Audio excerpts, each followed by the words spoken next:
ತುಮಕೂರು ಜಿಲ್ಲೆಯ ಕುಣಿಗಲ್ನಲ್ಲಿ ಧಾರಾಕಾರ ಮಳೆಗೆ ಹಳೆಯದಾದ ಕುದುರೆ ಫಾರಂ ಕಾಂಪೌಂಡ್ ಗೋಡೆ ಕುಸಿದು ಬಿದ್ದಿದೆ. ಸುಮಾರು 20 ವರ್ಷಗಳ ಹಿಂದೆ ನಿರ್ಮಾಣವಾಗಿದ್ದ ಕಾಂಪೌಂಡ್ ಗೋಡೆ ಇದೀಗ ಧಾರಾಕಾರ ಮಳೆಗೆ ಏಕಾಏಕಿ ಕುಸಿದಿದೆ. ಇನ್ನು ಕುಣಿಗಲ್ ಪಟ್ಟಣದ ಕೊಲ್ಲಾಪುರಮ್ಮ ಕಲ್ಯಾಣ ಮಂಟಪದ ರಸ್ತೆಯಲ್ಲಿ ಈ ಘಟನೆ ನಡೆದಿದ್ದು, ರಸ್ತೆಗೆ ಹೊಂದಿಕೊಂಡಿದ್ದ ಕುದುರೆ ಫಾರಂ ಕಾಂಪೌಂಡ್ ಗೋಡೆಯ ಒಂದು ಭಾಗ ಮಳೆಗೆ ನೆಲಕ್ಕುರುಳಿದೆ. ರಸ್ತೆ ಅಗಲೀಕರಣದ ಸಂದರ್ಭದಲ್ಲಿ ಈ ಗೋಡೆಯನ್ನು ಮಣ್ಣಿನಿಂದ ನಿರ್ಮಿಸಲಾಗಿದ್ದು, ಇದೀಗ ಗೋಡೆಯ ಒಂದು ಭಾಗ ದಿಢೀರ್ ಕುಸಿದು ಬಿದ್ದಿರುವುದು ಸ್ಥಳೀಯರಲ್ಲಿ ಆತಂಕ ಮೂಡಿಸಿದೆ.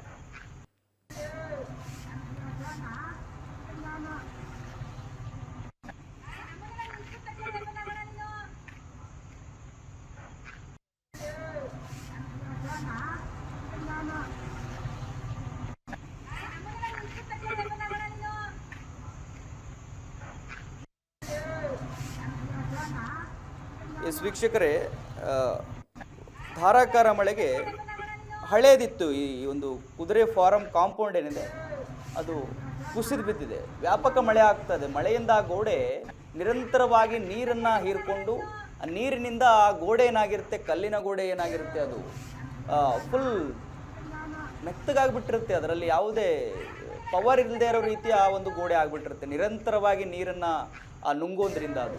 ಸೊ ಆ ಕಾರಣಕ್ಕೆ ಇವಾಗ ಅದು ಗೋಡೆ ಕುಸಿದಿದೆ. ನೀವು ದೃಶ್ಯದಲ್ಲಿ ಗಮನಿಸ್ತಾ ಇದ್ದೀರಿ.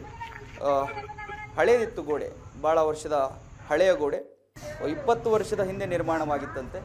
ಸೊ ನಿರಂತರವಾಗಿ ಅಲ್ಲಿ ತಗ್ಗು ಪ್ರದೇಶದಲ್ಲಿ ನೀರು ನಿಂತಿರೋದು ಅಥವಾ ಅಲ್ಲಿ ನಿರಂತರವಾಗಿ ಮಳೆ ಬಂದಾಗ ಯಾವಾಗಲೂ ನೀರ್ಮಯ ಆಗಿರೋದ್ರಿಂದ ಈ ಥರದ ಘಟನೆಗಳು ಆಗ್ತಾ ಇರ್ತವೆ. ಇವಾಗ ಗೋಡೆ ಕುಸಿದಿದೆ.